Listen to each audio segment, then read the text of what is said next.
Campers, it's me, Ari Lehman, the first Jason Voorhees. From Friday the 13th, I'm here with AJ, and he's got the juiciest slice ready for you. It's dripping with blood. Jason never dies.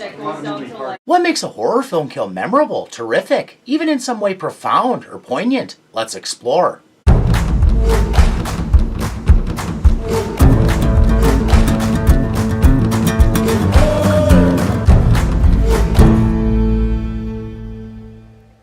Thanks for checking this out. If anything about it trips your fancy, please like, subscribe, and share. Yes, yes. Without further ado, a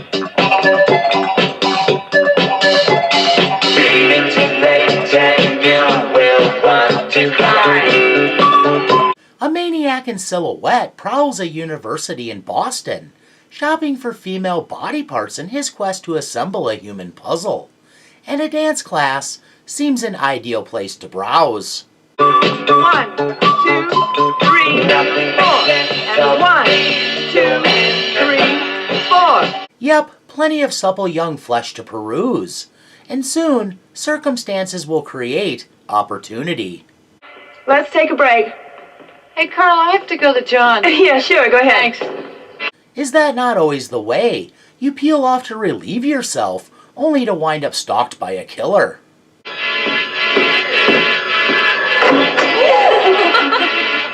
Vibrant, nimble, and light on her feet, Mary has no sense that death is quickly approaching.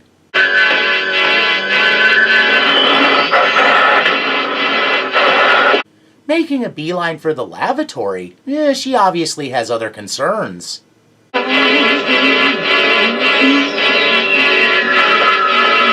Is she cornering herself? Placing herself into inescapable peril?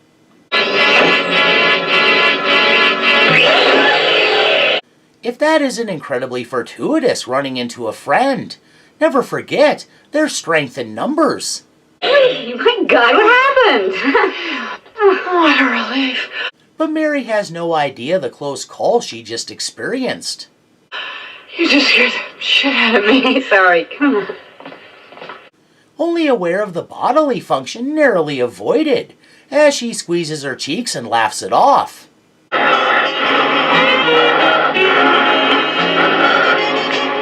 If nothing else, the killer is patient, and having made his selection, waits until his quarry is alone.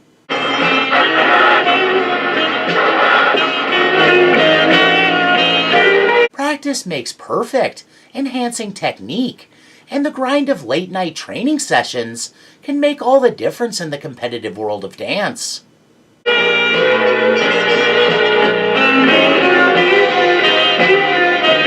In her element, she has no idea she's giving a show to a voyeuristic lurker, with all the grace, dexterity, and flexibility.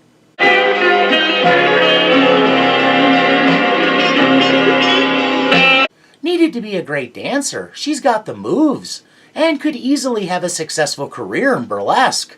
A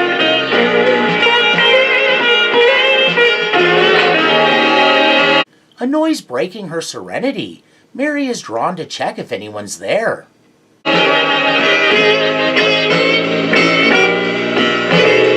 As an attractive dancer busting out those energetic, entrancing moves, she's likely subject to all manner of male attention, so it's not like the first assumption should be that it's a killer.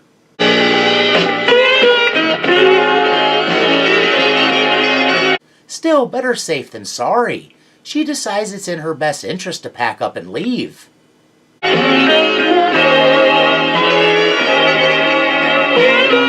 Gathering her cares and woes, she needs to retrieve her radio.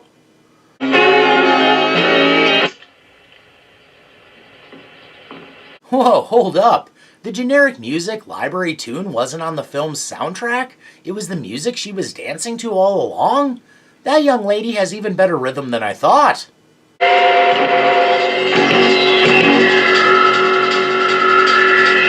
The killer has returned to claim his selections, and though Mary doesn't yet know the danger she's in,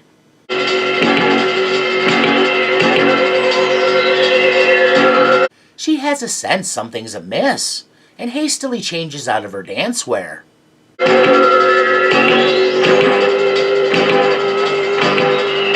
with the killer moving about and stirring up just enough racket to make her paranoid.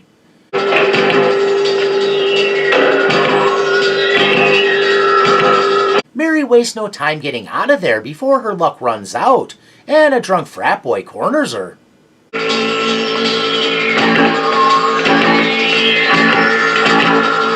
As bad as such a situation could be, if only that were the extent of her troubles. No sooner than she exits the dance studio, the killer is hot on her trail.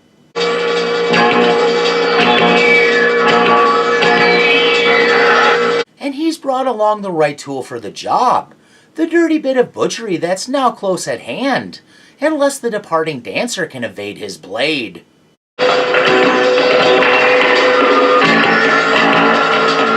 At this point, really hustling because she doesn't want to wind up a statistic.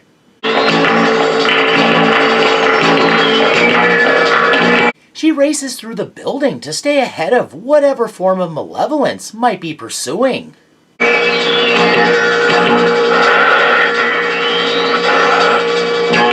There's a lot of ground to cover. College buildings can be gigantic.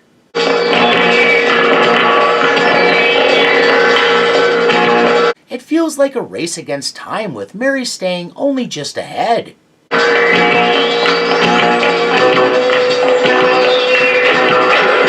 At this point, she can practically feel him breathing down her neck.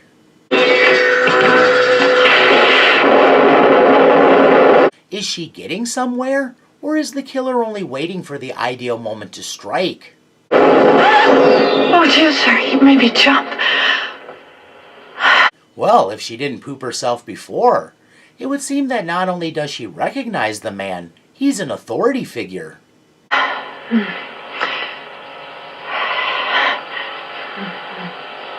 Etiquette dictates she be polite. Waiting in awkward silence, she's not afraid so much as uncomfortable from being in the presence of someone with clout and deciding power.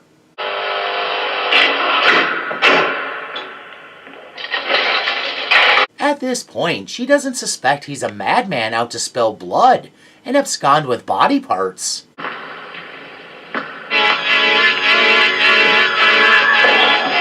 Furthermore, politeness means Mary can raise no objection to him joining her on the lift.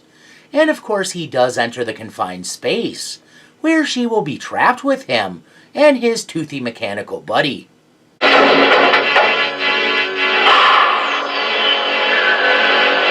Why, sir, that's an awfully big chainsaw you have there. What are you doing? Are you planning on swinging that thing around? No, please, no! So skillfully, he presumably has a standing invitation to join logging crews across the land. He unarms her, as it were, and with flourish. Creating a bloody Rorschach test that can only be interpreted by psychopaths. I see bunnies frolicking in a meadow. Endless red frolicking bunnies. But I digress. Poor Mary's screams draw others to the site of her literal undoing. It's almost as if the chainsaw-wielding maniac has an intimate knowledge of the inner workings of the university, because when they arrive in less than a minute, he's long gone with his prizes.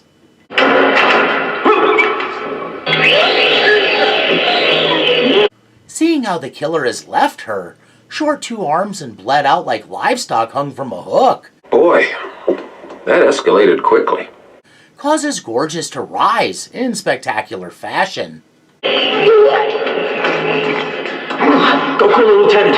Hurry! An exit can achieve the dimensions of extraordinary for many reasons, and sometimes that can unfortunately come down to fumbling the premise, and leaving the audience confused, or just apathetic, while somehow managing to still deliver the kind of sensational bloody carnage that, at least in that regard, redeems it in the eyes of a big chunk of the audience, despite its shortcomings. That was a good one. What's maybe perceived as the most glaring failing, what breaks immersion and suspension of disbelief? Critics and fans alike have found it preposterous Mary could notice the obvious chainsaw slung casually behind the killer's back, and not react until she's trapped in the elevator, and he's setting out to amputate limbs. Until the elevator door was closed, a sleek and agile young lady such as her could have slipped out, and the sight of a chainsaw logically should have prompted such a response. When a scenario seems like such a blatant absurdity, it triggers laughter and talking back to the screen, rather than chills and terror. Here, the preponderance of gore at least put frogs in a few throats, a truly exclamatory and grotesque capper designed to disgust, disturb, and gross out. In so doing, it at least snapped a lot of mouths shut and cut the laughter short. The buffoonery is endless. The thing of it is, the identity of the killer removes much of the criticism, because it explains why Mary never thought in a million years the man before her was a threat. What? No! This maybe reveals that the film was underserved in development, because the plotting feels a lot more fast and loose than it actually is, and yet manages to stretch right out of the limits of verisimilitude.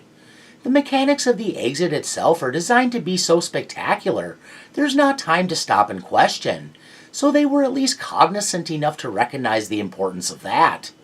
The killer is like a quick-draw artist, but instead of slinging a gun, he slings that chainsaw like he's been training to take on Leatherface in the county fair saw-slinging competition. That was a bit of a tongue twister.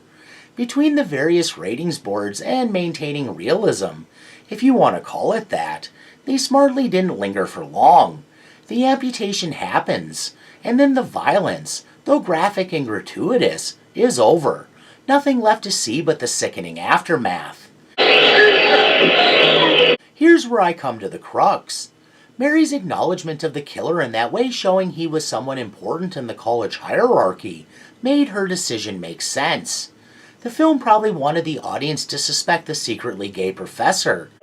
But I think you know better than to pry into the personal lives of your colleagues. But the scene played out with such derisable lack of finesse, few were paying close enough attention to pick up on the nudge-nudge wink-wink towards an obvious red herring. That notwithstanding, in reality, Mary's recognition is a slyer reveal of the extent of the killer's authority than most perceive, and a direct foreshadowing of his true identity. No point continuing to beat around the bush. Any spoilers have long since lost their mystery in the internet age, so there's no reason not to reveal the identity of the killer. Well, I'm sincerely glad to hear that, for all our sakes. Isn't it nice when the killer can chime in? That's right, one Dean Foley was the body part collector all along, and as a result, much more makes sense. Why could the killer so blatantly stalk his victims in a populated place in broad daylight? He belongs there. Not only that, he calls the shots. He's in charge, able to pull the strings of the students, the staff, and even the police investigation, keeping tabs on what info got out. So he's the kind of respected and hallowed figure, not to be questioned, even if he was hauling around a chainsaw. He's the dean. If he wants to sport a power tool like an affectation, that's his business. All this allowed him to come and go as he pleased, to be strategic and spontaneous. Mary didn't expect a thing until the last possible instant, because he was the least likely suspect. The revelation for her was a cataclysmic surprise and horrendous shocker, because he was someone she implicitly trusted and respected as the topmost authority of her college. Something to eat. Bad chop suey. So long. Take it easy. Pieces is an odd bit of business. A Spanish production vying with the Italians for most illogical blood extravaganza, and the Americans for most brutal body count with a crazy reveal. Is it very original? In some ways maybe, but that mostly comes down to the atmosphere and vibes, because a lot of the writing is pretty bad. Bastard! Bastard! There's nothing wrong with a formulaic slasher flick if there are enough frills and trappings to disguise the paint-by-numbers approach. Bastard! By definition, a mystery-oriented slasher flick has to follow a certain blueprint, requiring victims get picked off creatively on the way to the big unveiling of the killer's identity. The dean's the one. Apparently, his mother was chopped up when he was a kid. It must have affected his mind. Pieces used every trick, and inverted them just enough to stand very much alone among even the best of its contemporaries. Some folks have a strange idea of entertainment. I question why Mary the Dancer was named Mary, when Mary Riggs is the name of the main character. There are so many names in a world. Why, thank you. But who am I to nitpick such a minor detail in a film that amounts to a bunch of elements poured into a bucket and then splashed against the wall to see what would stick? Kooky, unique, and bloodier than most of the competition, the film's taglines sum it up perfectly. If you think you're safe on campus, you're dead wrong. Co-eds better run. And my favorite, you don't need to go to Texas for a chainsaw massacre. Hey, lick my plate, you dog dick! No offense. Everyone knows all the best chainsaw massacres happen in Texas. Dog will hunt. Anyhow, some nice stalking, a good misdirect, and then a fast but eye-popping kill about a minute later? Talk about expedient and efficient. Mary's exit checks all the exploitation boxes, and is only a fraction as ridiculous as it seems. The poor girl was a dancer looking to get the most out of her college experience. The dean ended up getting the most out of her 2 arms. Oh, Lord. Well, I've about reached the end of the rope, so I won't leave you dangling. Thanks for entertaining my malarkey. Please share any refutations, opinions, accusations, japes, or other ideas in the comments below. And please join me for whatever I'm up to next time. Bye now! Bye, creepy man! Keep it creepy! He's a weird guy. Goodbye!